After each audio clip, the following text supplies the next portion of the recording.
Okay, so let's start going around with your answers. So who wants to share? The question is, at what point did Moses become Moses? Sheila, go ahead. I saw your hand. Okay. Which someone has already said there were 2 times. Once when he met the Egyptian in the desert or wherever. And the other point is he really became Moses when his mother started nursing him and singing to him and making sure he had some idea. I mean, that is a very interesting point. His mother was training him early. She was singing to him. And yet, how did he know once he was abandoned by her and left to the princess, how did he know he was Jewish? Good question. So that's an interesting answer. You said a couple. Was the first one, did you say when he smote the Egyptian? Well, somebody else mentioned it. Yeah, when he smote the Egyptian. Okay, that was Bob. That was, in other words, that was the crucial point where he sort of announced his prophecy abilities. But he was, the fact, how did he know he was Jewish then? Right. Good. So you have an answer and a question, which is, it was when, his mom was singing to, and that's not in the Torah. So that's commentary interpretation that Zipporah was singing to him so that with this hope that he would know who he was, even though she was giving him away painfully in the river to find safety. They say that even today, if there are people who just know, they come out with the DNA tests, the ancestry, they come out and they just know that they were someone else before. Yeah. So it's an interesting question. And there's another Midrashic answer to that, which I think takes the form of sort of, there's a Superman connection. And as Clevelanders, right, Superman is very important to us. But that when that's right, I'm throwing my lot. My father-in-law just stepped in, so brownie points. Cleveland brownie point. Yeah. No, that's Saturday. Right. Hey, Helena, welcome back. Good to see you. But that maybe that the basket was loaded with some kind of reminder of who he was. Like a talus, there's a midrash that there was something like, so similarly, like when Superman was sent off from Krypton, that there was that Superman suit, right? Of like, I have to give you away, but here, I hope that here's a little souvenir that you remember who you are and where you came from. I see, is that Leonard Nelson's hand? Nelson, you want to share? When did Moses become Moses? Well, I like the idea when he killed the Egyptian, who was beating on the Jewish slave, because that's not when he announced he was Jewish. That's when he announced that he wouldn't just go back into the court and just pretend he wasn't Jewish. And it's like the same with Purim. The Jews became Jews when they took up weapons and defended themselves. Okay, great. So you're saying it is when Moses struck the Egyptian for a couple of reasons. One is it's saying this is my people and I won't tolerate this. But another saying that there is when you take up arms or when you refuse to just be a victim, when you resist, that is a moment of creating an identity and allegiance and alliance. But also more than I'm not going to pretend I'm a member of the court and I'm exempt from all this stuff. Yes, good. I'm not going to hide. Well, why was he leaving? Why was he wandering? Oh, that's a good question. So hold on to that. Bob, did you have your hand? Then I want to go to the room. I'm seeing hands now in the room. But Bob, did you have your hand up? The earliest, sorry. No. Okay. So from the room, yes. Midrash too, though. At the burning bush. Okay, Larry says the burning bush. Say more. Up until then, up until then, it could have been anybody, man. Anybody could have said, I'm not going to do this and just. That's when. I think that's when he started to take action. Up until then, yes, he killed the Egyptian and he wandered. He wasn't planning to do anything about it. Right. He was trying to save his own life. He got married, everything else, the whole bit. But then when he had his calling, so-called from God, then this is really what your destiny is, personality changing. Good. So that's a really good point. That Moses flees right, from Egypt and wanders in Midian, where he meets his wife and Jethro, Yitro, right, and his father-in-law, and is a shepherd there. But he's sort of lost, right? He's sort of in a transient place until God calls him back in the form of the burning bush, saying, "Go down to Egypt, tell Pharaoh to let my people go." And Moses says, "Send somebody else," right? Who am I? So he's literally asking the question, "I'm nobody. Who am I?" Until God says, "No, go be Moses." So that's a good answer. Bruce. But isn't, even going back further, in the Bible, Midrash, whatever, when he's a child and he takes the burning coal, grabs the coal instead of the jewel. Right. I mean, most people would have grabbed the jewel. So that's the first, he's already been designated at that stage to be different. Good. So that is Midrash. I haven't heard that story in so long. Yeah. It's a good reminder. Right. A sort of Thank you, Bruce. Right. And that gives us the idea that like some leaders are just like that way from the womb. And that's actually what Ron had mentioned to me just a second ago about sort of like a Jeremiah-esque, I singled you out from the womb kind of story, that even as a baby, as an infant, Moses had the right values that were ripe for the making of a leader. I agree with that one. You agree with that one? You want to say more? No. I don't know. Okay, that's okay. Anybody else? Yes. My answer was also burning bush, because we think of Moses as a leader, and that's the moment he became a leader. Good. Okay, great. So all of these answers are, go ahead, yeah. Going back to what I said about the womb, actually, there were 2 points where he, as far as I'm concerned, one was the burning bush is when he found out he was going to be a leader. He was going to be a leader from the time in the womb, but maybe even preceding that, if you want to go to another Midrash, depending on if you want to be Orthodox, which is the one where Miriam gets his parents remarried. Yeah.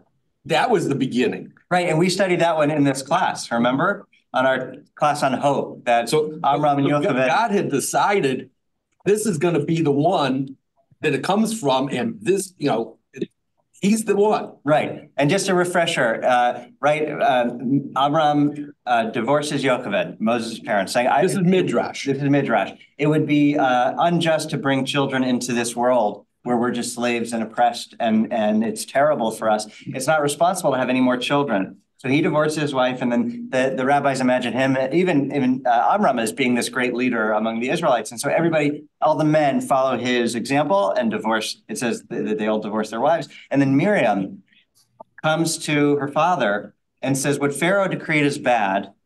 Cast all your male babies into the Nile. But what you decreed is worse, because you've deprived us of men and women, of boys and girls." Amram decides that he was wrong, and they all remarry their wives, and from that remarriage comes Moses. So this idea that the moment you give up hope, that even in your darkest moment, that actually could be the moment of redemption if you just don't lose hope. Yeah, go ahead.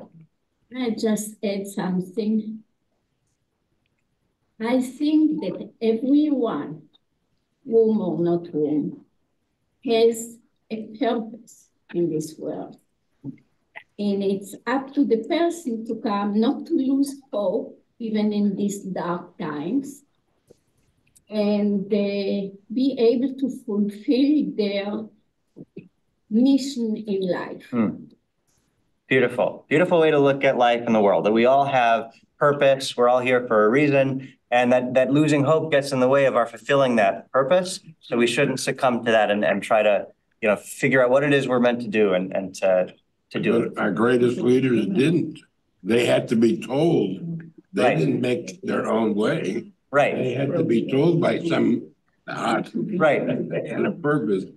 So I don't know, they're not good examples. Right. Well, I think there's a difference between having a purpose, but also having humility, right? The difference in arrogance and that you can feel that you're destined for something important without slipping into arrogance. And I think our tradition makes a point of all of our great leaders had that humility to say, "Oh, who am I? I'm no better than anybody else." And God feels like that's fertile ground for leadership, because the other is, I'm so great, everybody listen to me. And those are not necessarily the leaders that you want, who lack that humility. I want to dive into the text, but one more, yeah. Joseph wasn't humble. That's true, and it led to some consequences. But he had some maturing to do. I think when we find him, he was just a boy. And don't forget that Jacob is at fault. He is the one who installed the disparity. Right. There's some dangerous Joseph and his. Right. There's some dangerous family systems there. But I would say that there are plenty of times where people ask him to interpret the dreams. And he says, it's not me, it's God, right? I'm a conduit, a vessel for God. So he still had that humility, even though he doesn't start out with it. You're absolutely right to point that out. Okay, I want us to dive in. Think about it differently in that you can sense that there are things that you can do because you're here on earth for some purpose. You may not know what the purpose is, but leave yourself open to be called. Nice. Right. It would be unrealistic to expect that everybody always knows what it is that they're meant to do. Right. That's rare that people just always knew what they were, from the womb, what they're meant to do. But to be open to the possibility of that becoming clear to you. If you truly believe that we're all here for a purpose, or that we all have this inherent worth, that maybe your calling will become clear to you in time. So there's a patience aspect too.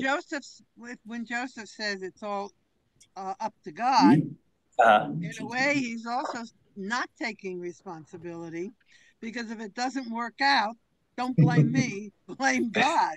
Right. So maybe it's an abdication of responsibility. Yeah. We do that too today. Sure. Good. I want to dive in because, believe it or not, 18 minutes in and we haven't actually looked at a text yet. But I love that. I love that about this group. I always do. What'd you say? You mean the matzah's done. That's right. I love that. Okay, so now we're ready to eat. So, okay, you have the screen share. So on Zoom, you can see, yeah? Zoom, you can see the text, right? Yes. Okay, great. So this is not a definitive answer. All the answers you gave for when Moses became Moses is correct. We're not a tradition of one answer, as we know from the Talmud, but I am going to suggest, for the purpose of this discussion, that those who said it was when he strikes the Egyptian were on to something. So who would like to read that moment from Exodus, our first text? But it said that he Go for it, Good, Gio. Hold on one sec. Jerry's going to read the text. Okay. Sometime after that, when Moses had grown up, he went out to his kinfolk and witnessed their labors. He saw an Egyptian beating a Hebrew, one of his kinsmen. He turned this way and that, and seeing no one about, he struck down the Egyptian and hid him in the sand. Good. So Sheila's pointing out that it says his kinsfolk often, right? It says Echav in Hebrew, his brothers. So it seems like it's been, go ahead, Ron, yeah? Yeah, I mean, brothers can be interpreted so many different ways. I mean, it could be real brothers from the same parents, or it could be kinfolk, meaning, or Hebrews, or it could just be people you live with. Right. So, right, Achdut, right? It's broad. It doesn't necessarily, it could be biological brother, maybe Aaron, right? Or it just means he is feeling a kinship. He is feeling like, remember that this is coming after we don't actually get his upbringing in the Pharaoh's palace, right? We get his infancy being put in the basket on the Nile and being sent off and being received and drawn out of the water from Pharaoh's daughter and named Moshe because she draws him out of the water. But then that's it. Then we get this verse that he came out and he saw. We don't know. There's a blank space. And that blank space is what in terms of our class? Midrash. Right. That is ripe ground for Midrash. That's fertile soil for Midrash. So we're going to get into some commentary on this moment. But good. So any other reactions to this moment before we dive into commentary? Yeah, and this has been said many times before. When he looks hither and yon, what for? Is he trying to avoid getting caught? He wouldn't have done it if there was an Egyptian standing there, or was it some other reason that he did that? Hold on to that, because that's a great point. Saying, what is this looking this way and that way? What's going on? Is it just sort of like somebody who doesn't want to get caught, that's looking, is the coast clear so that I can strike this Egyptian and there won't be an immediate consequence? What's going on that one? There's another one coming. Or to see if there's another one coming, right? His own danger, is somebody gonna, right? Is it safe to even engage? I was thinking it might be that he didn't feel as somebody who's growing up in the court should be doing it, that another Egyptian should have stopped him.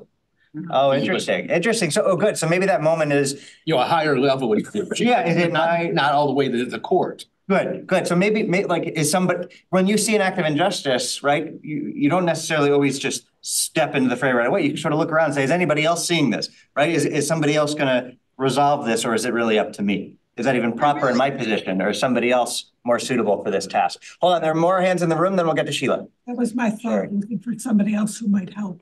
Good. Okay, looking for someone else who might help. I just have a question of how Moses initially identified himself. Remember, he's being raised in the house of Egypt.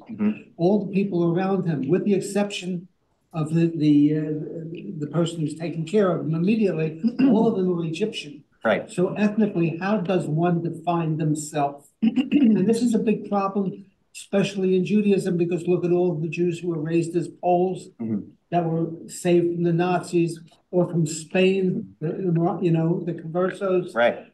How does one define themselves?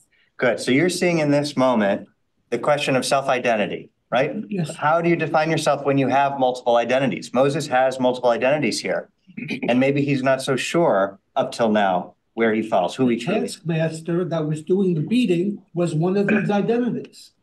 Hold on to that. Good. There are more hands than. Yeah. Go ahead. Did you have your hand? Somebody here? Was it Bruce or David?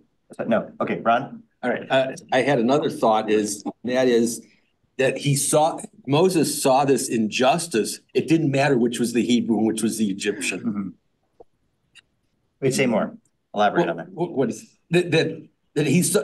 No, the fact that he just saw injustice. Okay, it didn't matter which one was which. Okay, so there wasn't necessarily like, oh, that's my guy being beaten up by another guy. It's just the fact that power is beating up on a vulnerable person. Like it almost doesn't matter who, the identity of who's beating up whom, just the sort of dynamic of what's going on there. Good. Yeah. This is a very spare story, so to speak, which is not atypical in the Torah, but it raises a number of questions that I hadn't really thought about until we started discussing it. But so from Moses' point of view, the penalty for somebody beating somebody is death, it would seem. And yet he has to hide the body. So if his status is high, I don't know what Egyptian law would or wouldn't have said if a prince strikes somebody down.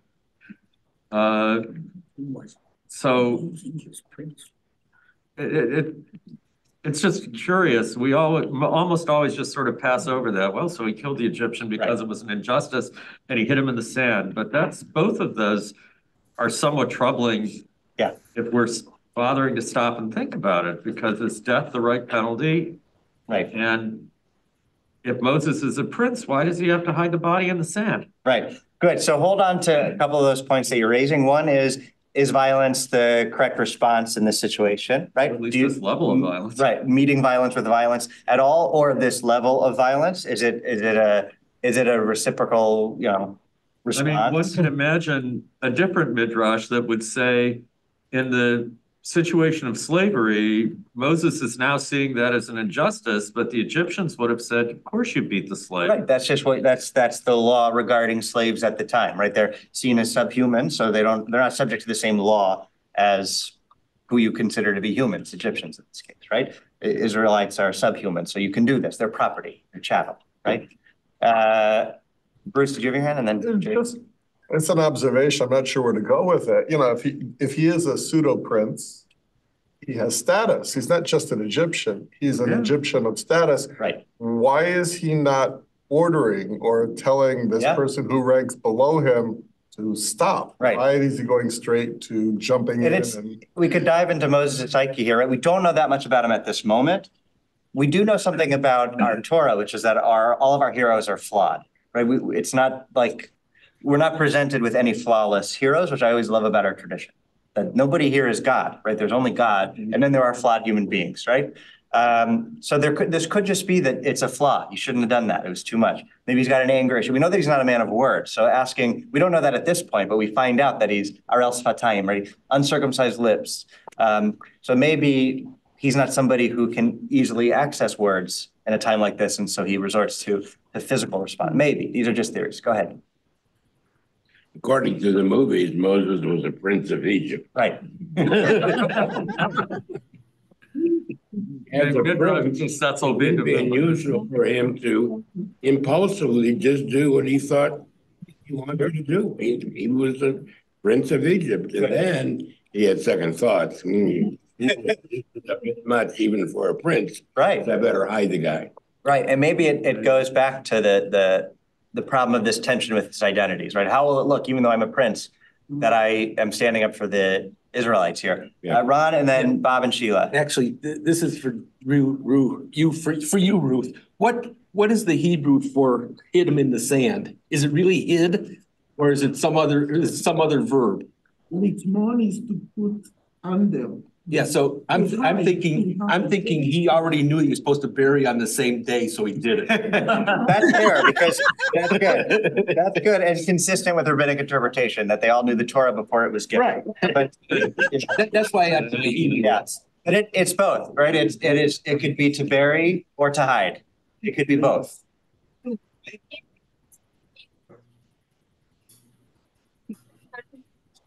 It means you to hide.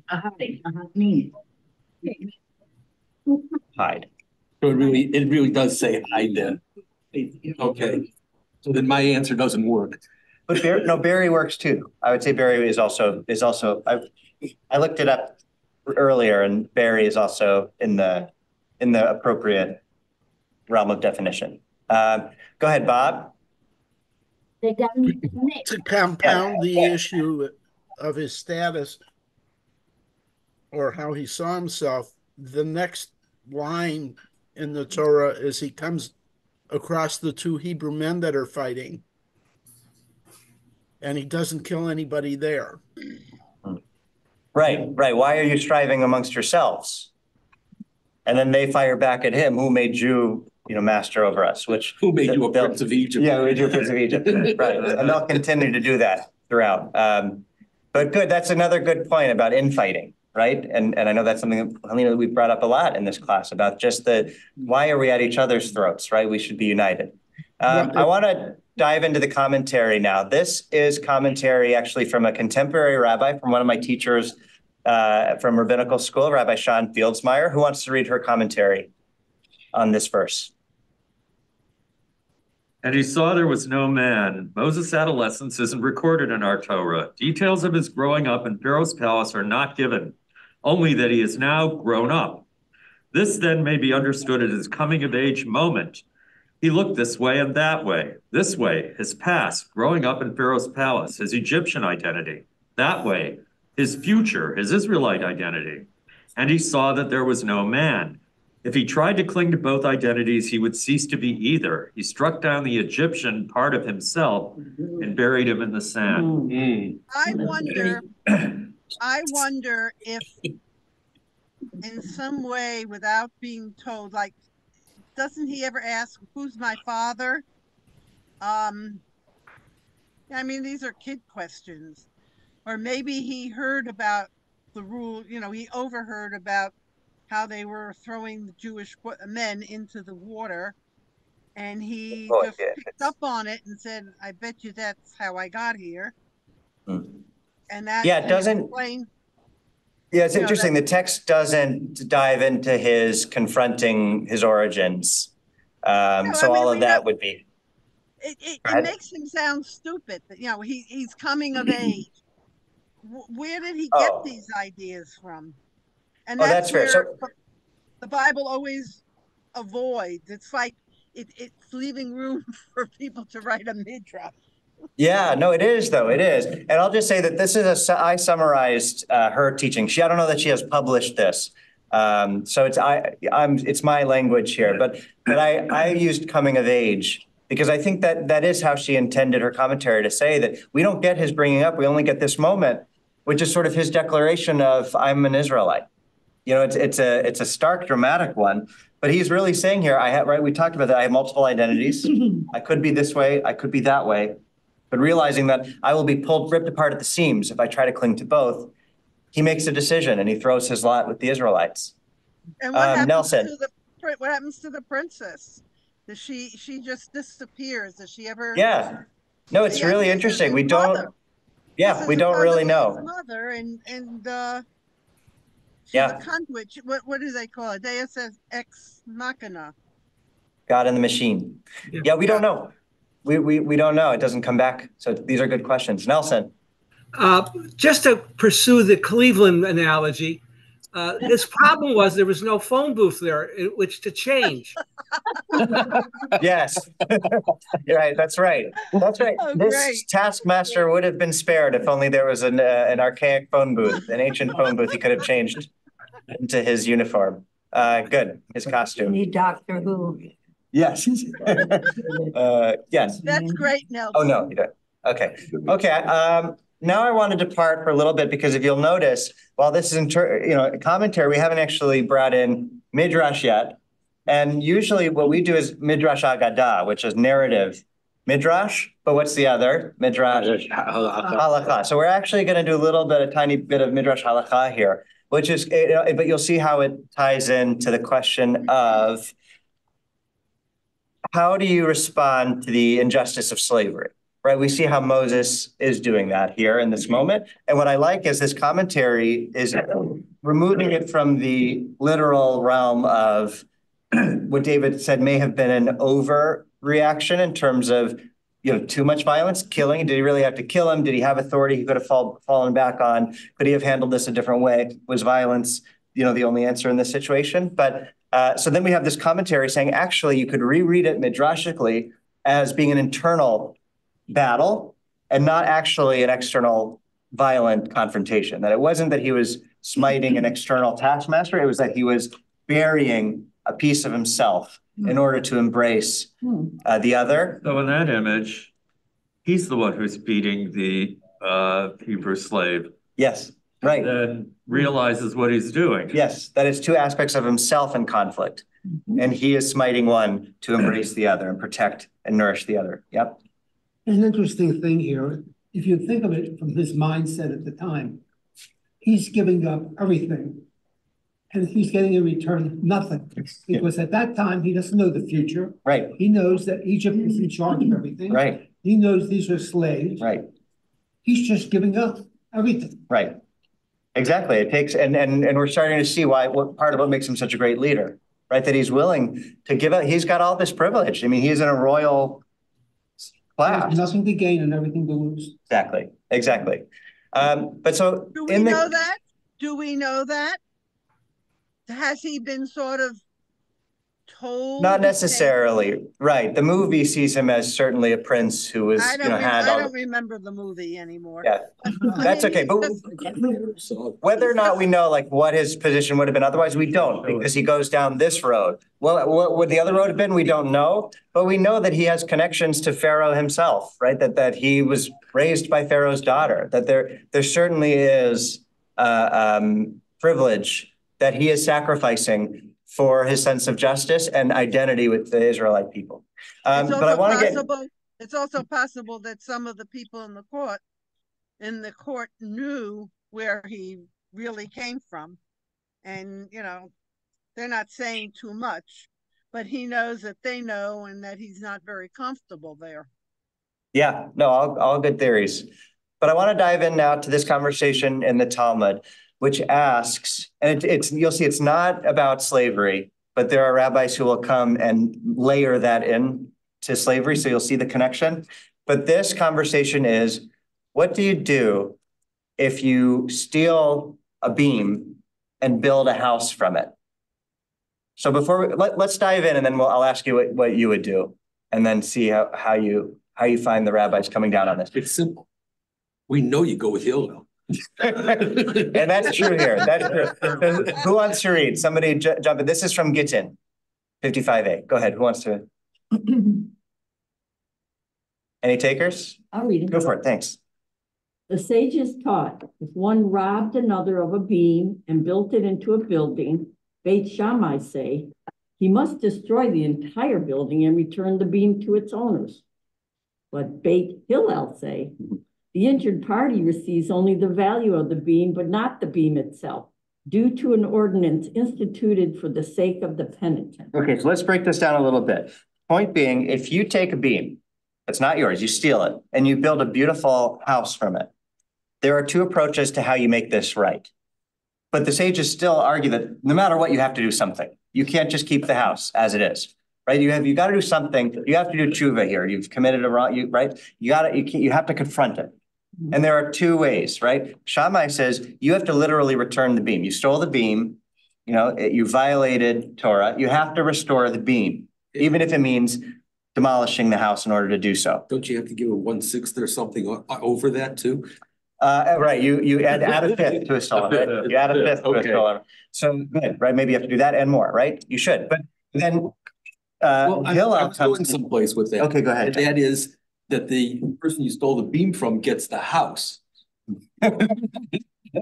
Be a radical way to it. You may have to pay something for it, but he gets the house. Okay, so maybe, but you might say, whoa, that's extreme, right? You stole a beam, you shouldn't get the whole house, right? So Hillel says, no, but also you don't have to you've built this beautiful house. It would be a tragedy to have to demolish the whole thing. So instead, what you do is you pay back the value of the beam. The house still stands, but you pay back the value of the beam. And the way that Hillel says, due to it, but the question is, but wait a minute, the Torah says, right, if you're stolen, you actually have to return the object. So how does Hillel have a leg to stand on? Well, how can he get away with saying he can keep the beam that he stole? Right, you can say ayin takat ayin, that really means money. You can say that, but what he's saying here, what this text is, right? It says mishum takanat hashavin, right? Before the sake of the penitent, hashavin, you can see shuva, right? He's saying for the sake of the penitent means that if you went with Shammai, who is usually too strict, right? The problem with that is that sometimes you won't follow the law at all because it's too strict. It's unattainable, his expectations. So then people just won't do it. And then people are totally shirking the law. So often what Hillel will do is say, okay, wait. In the ideal world, yes, Shammai is correct that we should return the beam. But in this world, nobody's going to actually do that. They're not going to admit to having stolen the beam if it means they have to destroy the house. So instead, we make the consequence realistic so that the law can be fulfilled, even if it's not in its entirety. So instead, for the sake of having people actually admit to their wrongdoing and make it right, we'll say that they just have to give the value. And who wins this debate? I already told you. That's right. Hillel wins, right? So you don't have to demolish the house. Another thing about destroying the house and giving the beam back is if you put a beam in a house, you've probably cut it, put nails in it, what have you. It might not be. Still wouldn't be the original beam anymore. Good. And I would think of this as more as like a foundation beam, right? Like you built it on this foundation. Well, go ahead, Helena. But yes. So you build something. You don't want to destroy something that you build. Right. Exactly. You give something in return. Right. So it's the perfect compromise, right? You're acknowledging the wrongdoing. You're doing tshuva. You're making up for it, but you're not demolishing what you've built. Yes, and then Nelson. I see this as an explanation. Oh, Nelson, not yet. Sorry, we're going to go Jerry for it. Yeah. I see this as an explanation of Judaism. If there's a fault within Judaism, you don't tear the whole thing down and destroy it. You fix what the fault is. Good. Yeah. And that's exactly what Hillel is saying. Good. I love that. So seeing this as sort of an allegory for Judaism and our process of interpretation. For the 2 family houses in Brooklyn and Queens. All right. No, hold on to that. That's good. Okay, Nelson and then Sheila, and then we're going to keep going. Yep. Oh, I want to pick up on the word you used that's not in the text. A beautiful beam. What if the beam is something that you didn't want to sell because it was beautiful? You wanted to use it in some other way, or why are you forced to sell it? Well, so I think I said beautiful house. The beam is the beam, but you build something beautiful from it and don't want to have to destroy the whole thing.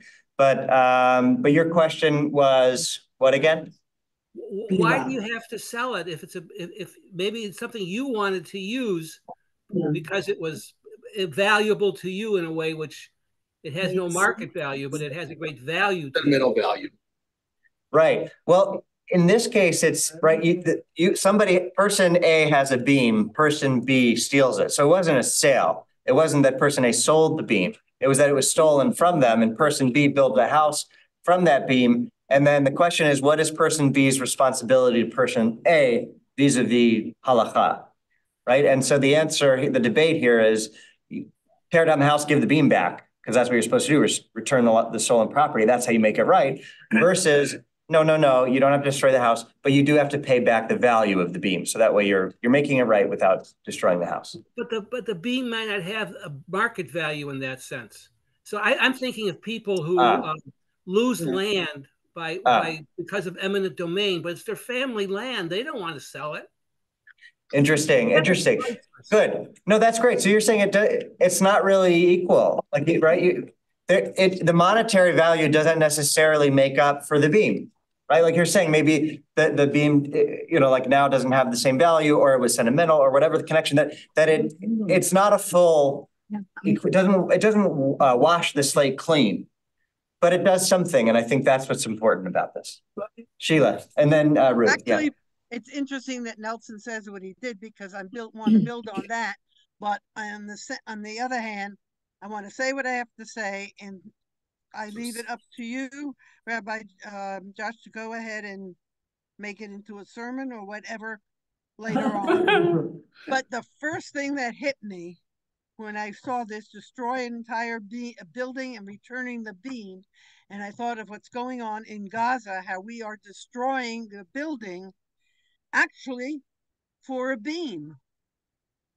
But what do you mean? We're looking for the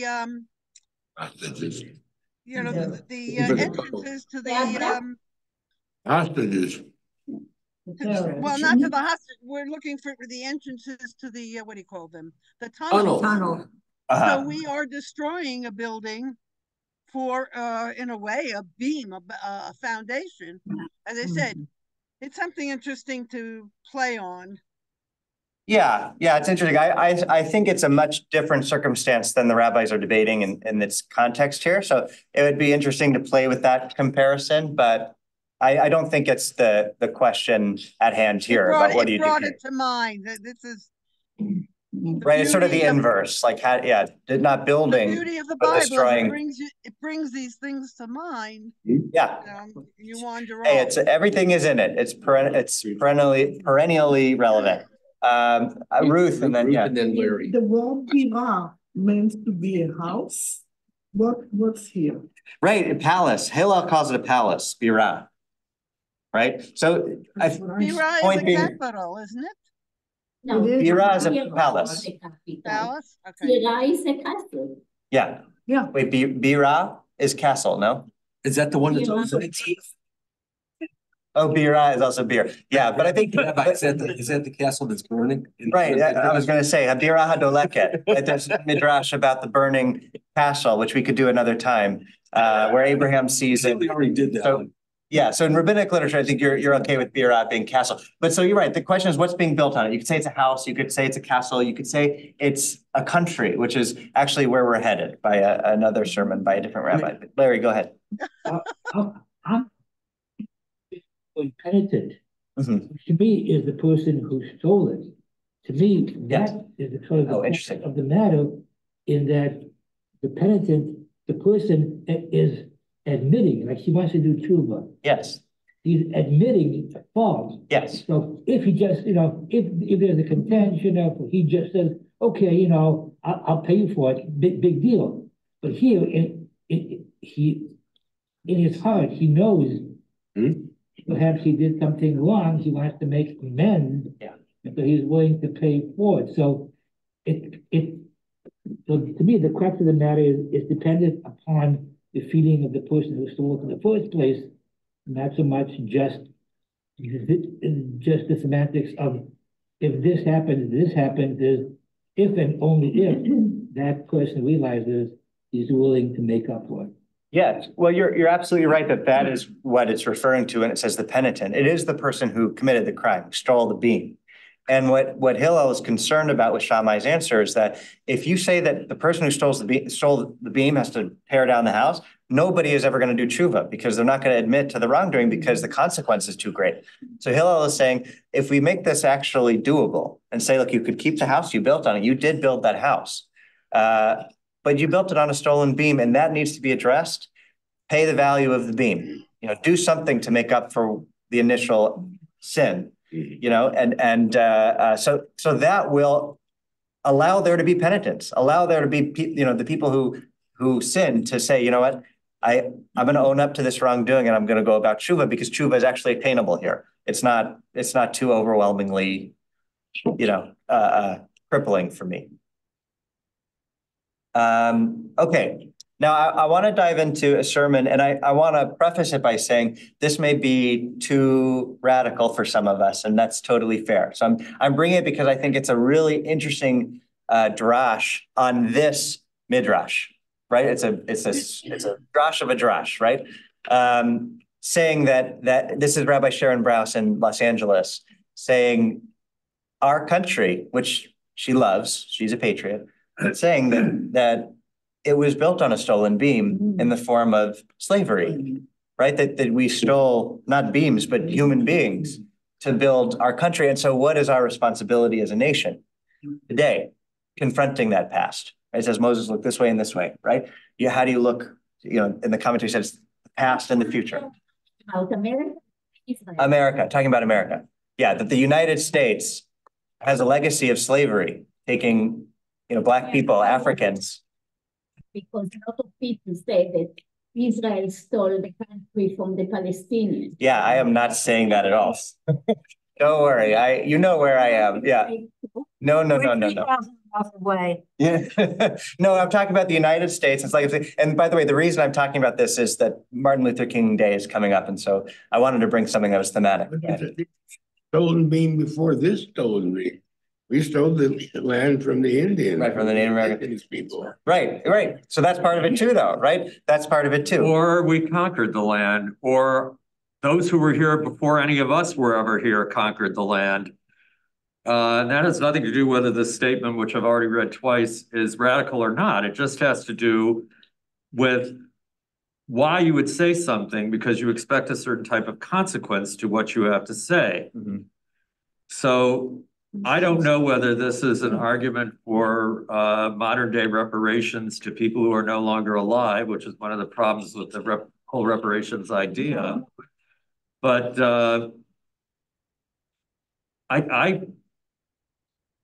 I personally look at it from a different point of view. Go ahead. So, or do you want to pause so we can read it and then you can read it if you like. Yeah.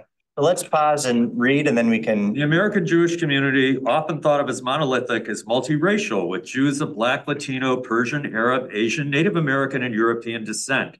Most of our people came here fleeing persecution or poverty. Most arrived well after the abolition of slavery. We did not create this problem, but that does not free us from being part of the solution.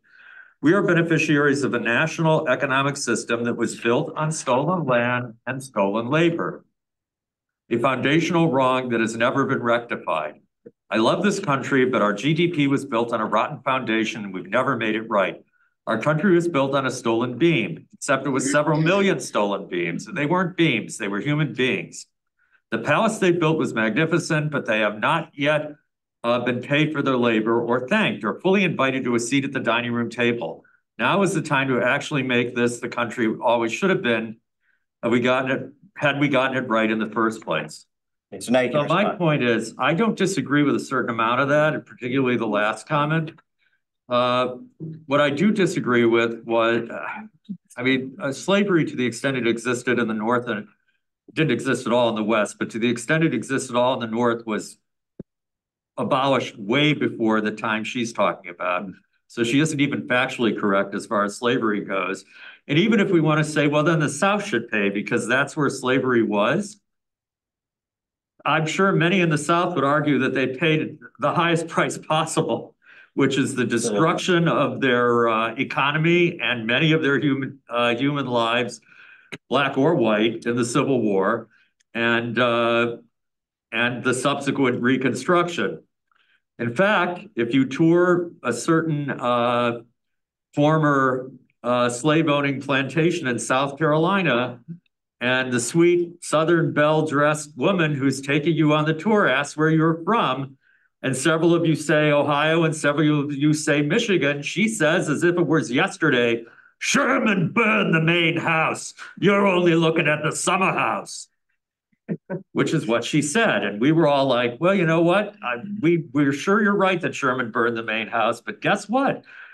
Sherman was way before our time, and our forebears weren't even in this country when he did it. Right. But from her point of view, it was just yesterday, which I think is part of what's being said here with respect to how African Americans have been treated in a society with plenty of racial bigotry, whether north or south or east or west. But the question is, what's the correct solution to that problem? Right. And what she seems to be moving towards here, in my humble opinion, is not the correct solution to that problem. Unless you want to build more resentment and more hate.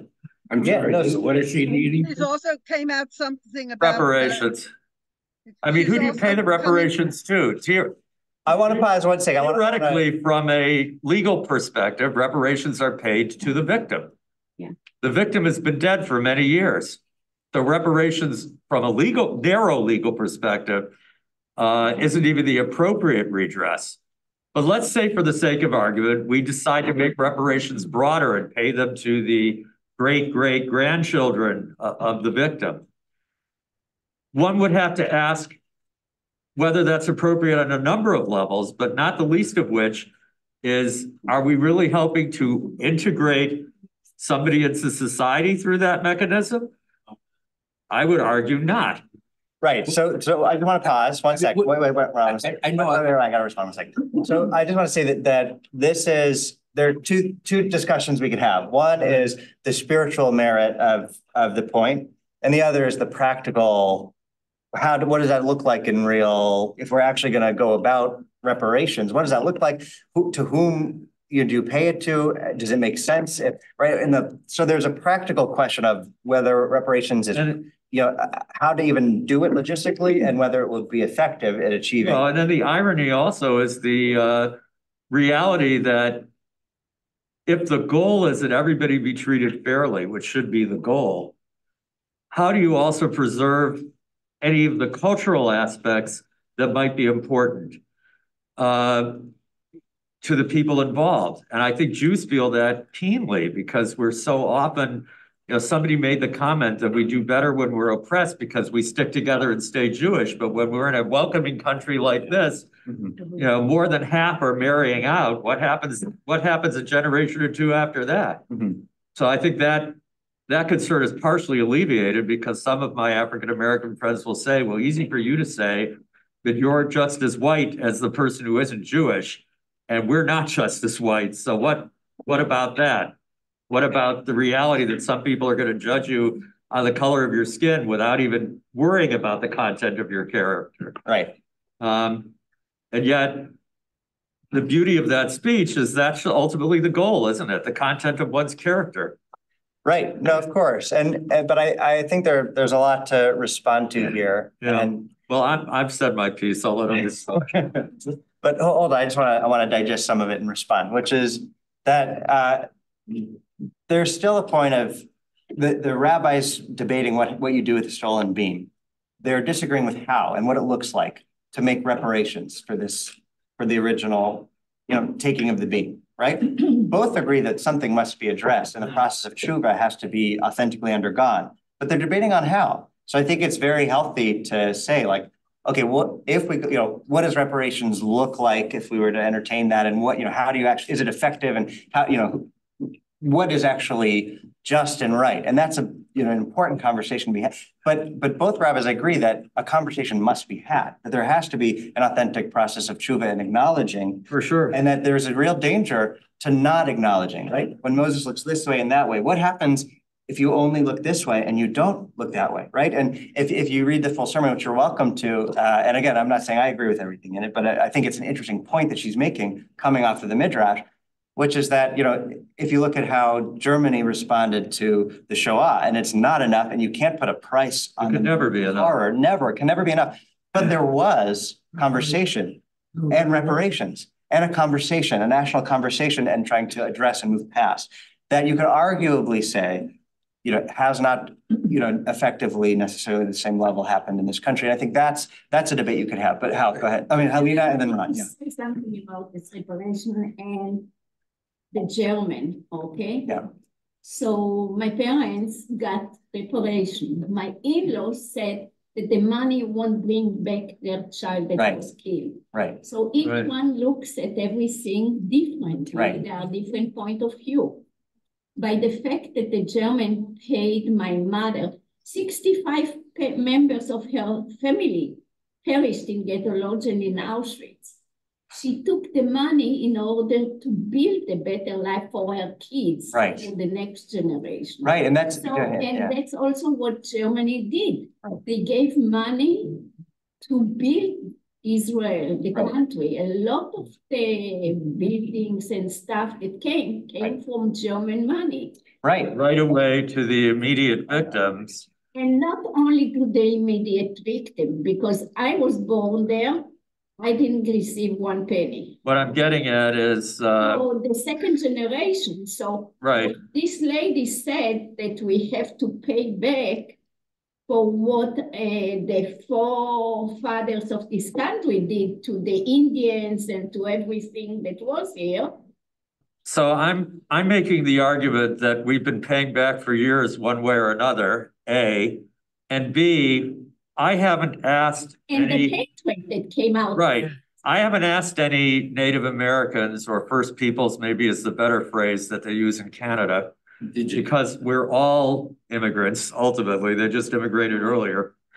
What they think of the small plaque at the Museum of Art that says, we acknowledge that this building is built on the land of the whichever 2 or 3 tribes they talk about.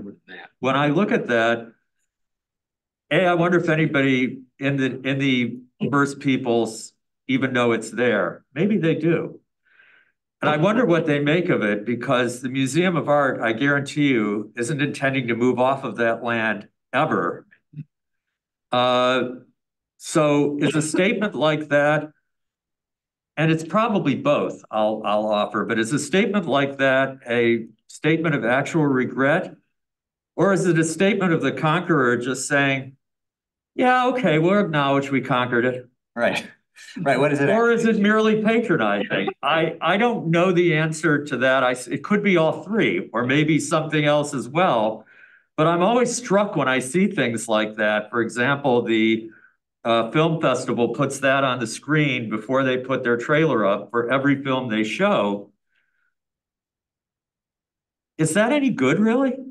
On the one hand, it's potentially patronizing. On the other hand, it's literally costless. I mean, the only cost of it is whatever cost it costs to make the slide or the little plaque, which is very little cost. Right. No, a good question. Ron, you had your hand. I think I'll skip it. You sure? No.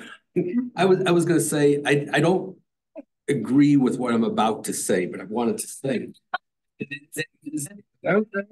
It's not just monetary. If you want to restore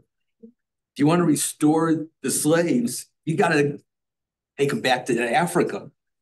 Besides, and give them money. But what I wanted to say, and I think you finally got there, was that who we really owe reparations to is the American Indians, or whatever you want to call them. They're the ones we owe reparations to. Right. So, again, you can get into the practical conversation of if there are reparations. The other thing is that how many generations down do you still owe it before it's forgiven? Or theoretically, if you didn't pay it early on, you don't owe it any longer at all. What's that? Simple. I said, as a legal matter, you typically don't owe reparations to people who aren't living. Simple question. The sins of the fathers rest on the children. Right. For the 3rd and 4th generations, right? According to the Torah.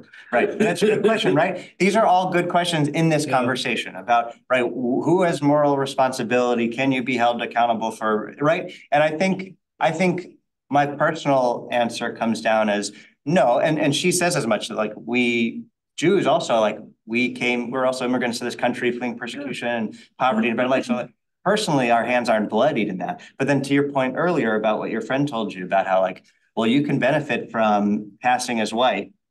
I wouldn't go so far to say as, because you are white, because I don't believe that. I believe we're Jewish and we're fighting all of our own battles and have all our own disadvantages. However, I do agree with the point that those who pass as white, and again, not all Jews pass as white, some are, not at all, but you do gain privilege when you pass as white that Black contemporaries don't. And I do think that that's a fair point that should be made. But again, I want to, it is a really important conversation to be having, and I'm glad that we're having it. I'm glad we're having it passionately. But for the purpose of this class, I'm more concerned with the question of the spiritual question behind this, which is, what do you do with the stolen beam? Do you burn down the house to return it, or do you pay back the equivalent? But what does that look like and how practically speaking, but spiritually speaking, both Hillel and Shammai say there needs to be an acknowledgement, and how you go about that, that's the debate. I don't know. But that's not for the purpose of this class, more just about that first bit about both rabbis say you have to acknowledge it. And I think that with MLK Day coming up, I think these are the conversations that are important to have about what are the ways to look at your past and future, right? When Moses looks this way and that way, and our identity. And as Jews, we hold multiple identities, right? How we see ourselves, how others see us, right? And when we declare, what does it mean to be an Israelite? And I think part of what it means to be a Jew, to be an Israelite, is to push back literally or figuratively against the structures of oppression, against the structures of slavery, however they manifest in today's world. And I think there are plenty of ways in which they still present themselves in today's world, right? There is, inequity for Black people. There is human trafficking. There are all these ways in which, sweatshops. There are all these ways in which there are still the oppression. And I think when Moses became Moses was this moment where he stepped into this role of pushing back against structures of oppression and saying that what it means to be an Israelite is to take a stand against injustice. I see a few more hands. Are we going to go to the mountaintop? Or are we done? I want to invite those who still have comments to stay after, and I'll stay after because I'd like to hear. I have a hard out at 1:15, but I'll stay. But I want to invite us just to. I'm going to breeze through the first part of this, and we'll just get to the last paragraph, which is this is Martin Luther King's speech. I've been to the mountaintop. It's his final speech he gave in Memphis, Tennessee. And the first part he talks about, he was at a book signing and he was stabbed. Actually, he's from what he called a deranged woman, a Black woman stabbed him. I don't know the story of why or what happened there, but he was very nearly dead. It almost punctured his aortic artery. He could have been very nearly dead. He said if he had sneezed, doctors say he would have died. And he received letters when he was in the hospital. And I want to jump to that piece. I'll take it home and read it. Ruth, did you want to read? No, hello. Oh, no, okay. Let's go. Where's, well, it's it. Okay, I do want to read this first part. This is the letter, one of the notes he gets in the hospital. It simply said, "Dear Dr. King, I'm a 9th grade student at the White Plains High School." She said, "While it should not matter, I would like to mention that I am a white girl. I read in the paper of your misfortune and of your suffering. And I read that if you had sneezed, you would have died. And I'm simply writing you to say that I'm so happy that you didn't sneeze." And then he goes on in this speech. This is to sanitation workers who are, it's a speech to them and their union. They were on strike. And he then does a retrospective of his life. He says, and I'm so glad I didn't sneeze either, because if I had sneezed, I wouldn't have been able to do X, Y, or Z. And he takes an account of his life, including given that I wouldn't have been able to give the I Have a Dream speech. I wouldn't have been able to see this, this, and this, and all, people fighting for their rights and the progress that we're making. And then he ends, well, I don't know what will happen now. We've got some difficult days ahead, but it doesn't matter with me now because I've been to the mountaintop and I don't mind. Like anybody, I would like to live a long life. Longevity has its place, but I'm not concerned about that now. I just want to do God's will. And God's allowed me to go up to the mountaintop, to the mountain, and I've looked over and I've seen the promised land. I may not get there with you, but I want you to know tonight that we as a people will get to the promised land. And I'm happy tonight. I'm not worried about anything. I'm not fearing any man. Mine eyes have seen the glory of the coming of the Lord. And he is assassinated the next day. This is the final speech he gives before he's assassinated. And we started with the question of when did Moses become Moses? And I find it so interesting. We had this long discussion about slavery and injustice and what it means to be an Israelite and to hold multiple identities and to step into who we are. And I think it's so interesting that in his speech, there is so much Moses connection here. I've been to the mountaintop, I've seen, right? And remember, it says, and he looked this way and that way, right? And he's looking at his life. It's sort of washing over him. And he can see the promised land, but he dies before he's killed. He's died before he can actually enter the land. So Remember, I just he want was to. a pastor. So That's right. No, he knows his Bible. Yeah, there's no question.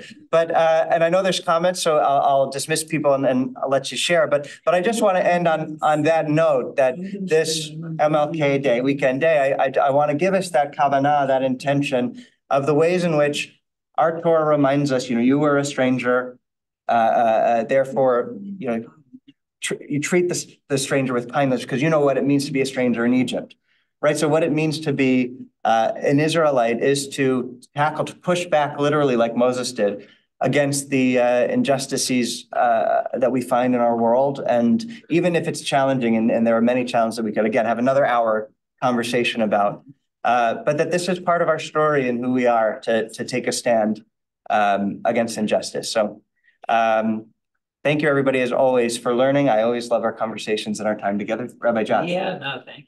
It's good to learn a little here. But I just want to give a quick plug and clarification that a month from now is our congregational Shabbaton here, and Judy is one of our part of our host committee. So I encourage everyone, if you're able to sign up. I also want to clarify that throughout the afternoon, we'll make sure it's in the schedule that goes out, but each of our clergy is going to be teaching throughout the afternoon as part of the Shabbaton. And I know, it's always great to have you here with Rabbi Jacobs and Shabbat mornings, and hope to have you that weekend and learn with us. No question, I'll be there. Rabbi Jacobs will also. Good. So I have about just over 5 minutes before I have to head, but go ahead, Nelson, your hand.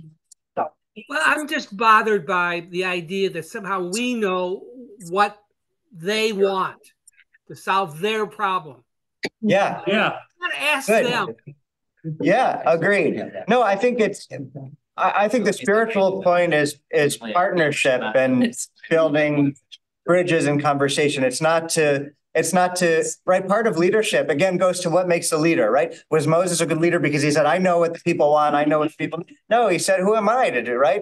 But that's the place where you can grow, to have that openness of purpose and for conversation and partnership. So I agree with you. It's not ours to say what must be done and what should be done. It's about having the conversation. And even though, if partnership is difficult, to stay in that space because it's part of who we are and what we believe. You open the possibility. Yeah, good, Bob. But it says your hand. My thought is that the results of slavery and our treatment of the natives is poverty. And that about poverty. It's about poverty, and we're the land of opportunity, but for some people, the opportunity is at the top of the hill as opposed to being an easy ride down the hill. So right. I think there's, I'm not a Bernie Sanders Democrat, but I think universal health care and universal pre-K. Yeah. Right. So where we address the entire society so that everybody has the advantages of good health and a good sound education. Right. So yeah, good. No, so I don't want to get into the politics of or the logistics of how do we actually confront it, but I do want to stay in that spiritual realm of it's not ours to abdicate the conversation, right? We have a role in there, but what you're talking about is a fair shot, right? In poverty, and Martin Luther King Jr. said that poverty is one of the three evils that need to still be confronted. So I agree. I think that is one of the main issues, the behemoth of an issue that needs to be a leveling of the playing field. Yeah, so right. So that still we have individuals rewarded for their effort. Yeah, but making it flat for everybody. Right, and I think that's the addressing, right? How do you address the systemic inequities so that everyone's got a fair shot? Yeah, so, I think that's good. I'm agreeing with Bob. Okay, 1 sec. We'll go. Yeah, David and then Helena. I'm agreeing with Bob, and I think from my perspective, that exactly is the issue: is how do you minimize bigotry so that everybody does have a fair shot, so that somebody who's just as capable as somebody else can achieve whatever they could achieve based on that capability and not whatever one may be bigoted against. Right. And I'm not Pollyannish in the sense that I think we'll ever completely eliminate these bigotries. Right. I think some of it is almost built into the DNA, sadly. But we can aspire to do better. And you said we don't want to talk about the specifics. Well, that's fair enough because it's probably above my pay grade anyway. But I think for me anyway, that's sort of the crux of the issue. It's not about throwing little bones or what have you. It's about how do we move together? How do we move forward together? Exactly. Helena, go ahead. Yeah, you disagree. What you say that poverty is evil. Okay. It's not true. A lot of great people came out from poverty, not from richness. So it's to you what you do with it. My parents were really without any shirt. Thank you. Nothing. Right? And they came to Israel. Right. That's a lot of people in the 50s when it was to Cleveland, the United States, because they didn't handle the poverty. Right. My parents installed in me that it's up to us, without money, without anything, to build from scratch things. Yeah. By educating us, right. By instilling in us the ambition to excel, to improve things, that's how we build the country from nothing. Right. Yeah, absolutely. So it's not the poverty, is not the evil. Right.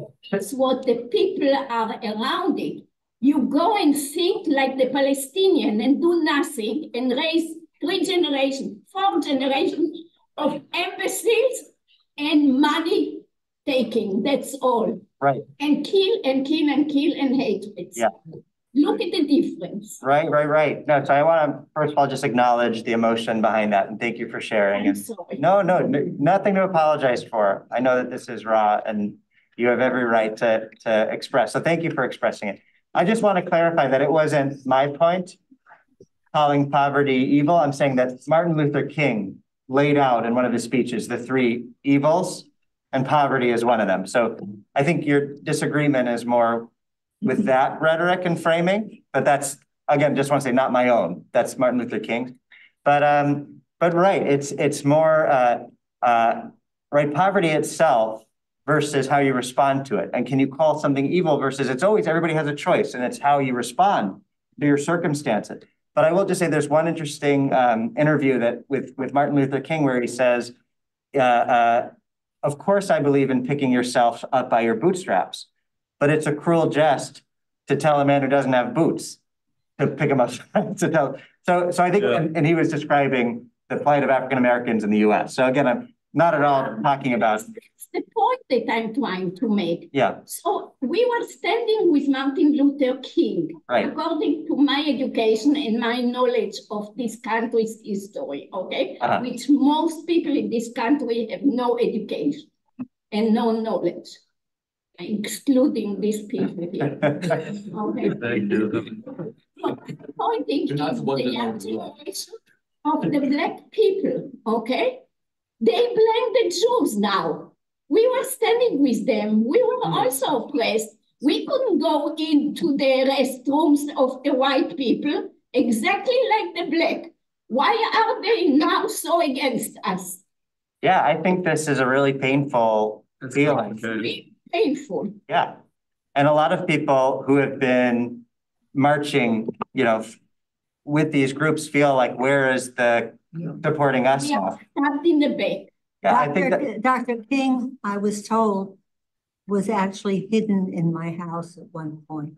wow, really? Yeah. Excuse me. But I just want to respond to one point, hold on, which is that at the march in Washington for Israel, there was Van Jones, who's an anchor, black anchor for CNN, and he gave a speech, and he was saying, look, I'm a peace guy, and we almost drowned him out, right? The crowd almost drowned him out. I remember that. With ceasefire, right? But his point, which I really appreciated personally, was he said, look, Jews showed up for us in our fights for civil rights. There was no way I wasn't going to be here to stand here with you. And I really appreciate it. Yeah. So all kinds of people. yeah, that's right. So I would just refine your statement. That's it. Between the German officer saved her life, and the Jewish couple beat her up. Yeah, and exactly. I say it only among Jews because I'm ashamed of the Jewish couple. Yes. So I think there's a very dangerous trend to support what you were saying, where I think many young Black people feel, oh, the story of Israel versus the Palestinians and Gaza is whites versus Blacks. And so therefore we stand with, Palestinians and Gaza. And I and I'm doing right. The same thing. Right. And I agree with you that it stems from a lack of education and knowing, right? If you, exactly. And this was something that Yehuda Klein Halevi said that, right, there's this generational divide where, the older generation, just saying older than the current younger generation, feels that, Israel is the underdog. Sorry, is the underdog because they've only ever known a weaker Israel that is striving for, right? But the younger generations has only ever experienced Israel as this powerhouse in the region, right? Right. So he said it's important what is your frame of reference, right? If you're only looking at Israel and Gaza, then that helps support that narrative that Israel is the strong. But if you zoom out, as we should, to the whole region and see that with Iran and with right, exactly, right. Because if the same people who are doing exactly what you're saying would have paid attention to history, they would have known that the Palestinian exists as a people who are weaponized against the Jews because we didn't win the wars militarily, but we'll use these people rather cruelly, right, as just a source of hate. Right. They were lied to. See whether that'll play out. Right. Yeah. So here's the question, and this is what I really do need to end on because I have a 1:15 that I'm already late for. But it's the idea that we could now, in response to this betrayal, in response to this feeling of where are you, and we were there for you, wring our hands and say we no longer have a place in this discussion because we're too hurt. And you could rightly make that claim. However, I think that I'm not saying you are. I'm saying in general somebody could make that claim, but I think that's a certain hardening of the heart that is anti-Jewish, right? To say that, look, I understand, I do feel this is a misinformed, unfair, and I feel betrayed by this. However, to then say I no longer care about racial justice in America, I think is a non-Jewish step too far. I think, yes, we are wrong. Do instead is community relations. Yes, we have a lot more of it to do. Yes, and that's where I do need to end for now. I always welcome more conversations. Come to my office and we'll chat. I want to sit down with all of you anytime, but I'm going to be in trouble if I don't head to the next one. So thank you guys.